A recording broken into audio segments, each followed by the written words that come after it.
La relation à distance, je ne crois pas du tout. La relation à distance, c'est pour les menteurs. La relation à distance n'aboutit jamais. Je ne me mettrai jamais dans une relation à distance. Tu as déjà entendu tellement de choses concernant la relation à distance.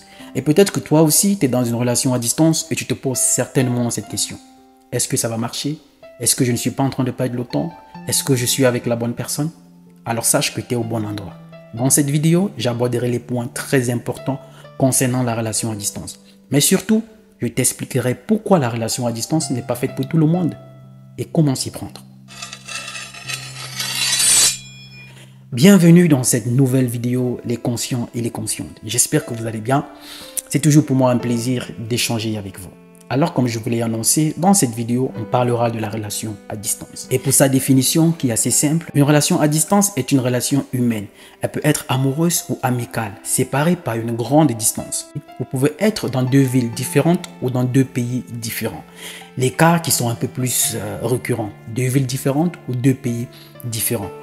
Déjà, il faut préciser, si la proximité ne garantit pas la réussite d'une vie de couple, la distance non plus n'est pas une garantie de vie de couple réussie. Déjà, d'après cette étude que nous avons fait, mon équipe et moi, en amour, nous classons les humains en deux catégories. Et à la fin de mes explications, vous saurez dans quelle catégorie vous vous situez. La première catégorie, c'est la catégorie des personnes qui ne sont pas patientes. Elles ne sont pas persévérantes. Quand elles sont en couple, elles veulent voir la personne avec qui elles sont en couple. Elles veulent te toucher, elles veulent vivre leur amour. Elles veulent être au quotidien avec cette personne-là. Et dès que la moindre distance s'installe entre ces personnes-là, elle est susceptible de céder à la tentation. Cette catégorie de personnes, la relation à distance n'est pas faite pour elle.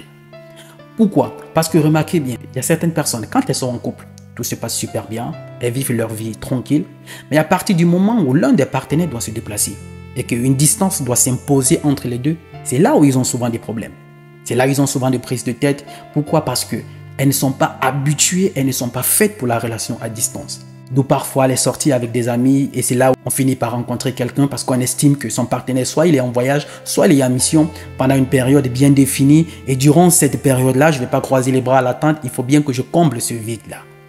Pourtant, quand le partenaire est présent ou quand la partenaire est présente, parfois on n'a même pas le temps des amis, on n'a pas le temps de sortir parce qu'on est tellement occupé à tout faire ensemble. Cette catégorie de personnes, elles sont comme ça, elles sont ainsi. La relation à distance n'est pas faite pour elles. Et de l'autre côté, on a la deuxième catégorie, qui est l'opposé de la première catégorie. Les personnes qui sont patientes, elles sont persévérantes, elles sont à l'écoute. Elles n'ont forcément pas besoin que vous soyez présent de façon physique pour leur prouver votre amour, pour leur prouver combien de fois vous les aimez, pour leur prouver combien de fois vous envisagez construire quelque chose de sérieux avec elles. Cette catégorie de personnes, elles ont juste besoin d'une chose très importante. Qu'on les rassure et qu'on les mette en confiance. Cette catégorie de personnes, la relation à distance est faite pour elles. Mais il y a un point très important. La communication permanente, basée sur une vraie confiance, doit régner entre les deux. Parce que de un, vous avez déjà un danger permanent qui vous guette. C'est la distance, une distance physique. Et vous n'allez pas instaurer une autre distance dans la distance. Vous ne communiquez quasiment pas ou très rarement. Ce sera assez difficile de construire quelque chose de solide, même si vous êtes à distance. Il y a des personnes qui vivent des relations à distance, mais c'est comme si elles étaient tout proches. Chacun connaît l'emploi du temps de l'autre. Vous communiquez de façon permanente. À partir du moment où vous posez certains actes qui poussent l'autre partenaire à se poser des questions, à être dans le doute, c'est là où la relation à distance commence à s'effriter et commence à prendre un tout petit coup. D'où il est important, comme je l'ai dit en l'entame, de savoir dans quelle catégorie est-ce que vous vous situez réellement. Si vous êtes de la première catégorie ou la deuxième. Parce que si vous êtes dans une catégorie, je prends l'exemple de celle qui n'est pas faite pour la relation à distance, qui veulent voir la personne avec qui elles sont en couple, elles veulent te toucher, elles veulent vivre au quotidien avec toi. Si cette catégorie de personnes force pour se mettre en couple avec quelqu'un qui est à distance, ça ne marchera pas. Ça ne marchera pas parce qu'elle ne supporte pas la distance. Soit elle aura quelqu'un à côté qui va combler ce vide en essayant d'attendre que cette distance entre les deux puisse disparaître un jour et qu'ils se remettent vraiment ensemble physiquement. Mais en attendant, on a quand même quelqu'un à côté. Ça, c'est parce que sa catégorie dans laquelle elle est en tant qu'humain voilà, ne lui permet pas de supporter la distance. Très important de savoir dans quelle catégorie réellement vous vous situez, d'où on dit souvent connais-toi et tu pourras connaître les autres. Donc apprenez à vous connaître pour savoir dans quelle catégorie réellement vous vous trouvez.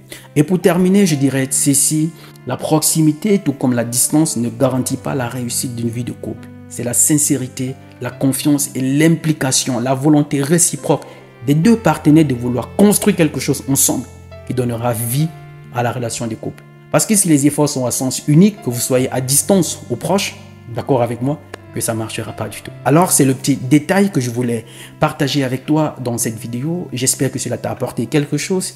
Si c'est le cas, s'il te plaît, laisse-moi tout simplement ton pouce bleu. Laisse-moi ton avis en commentaire par rapport à ton expérience de la relation à distance, si jamais tu en as déjà eu ou bien t'envisageais. Et partage cette vidéo autour de toi, s'il te plaît. Ce sera la seule façon pour moi de me remercier. Et si tu n'es pas encore abonné, c'est le moment de le faire. Parce que ici, tu es au bon endroit.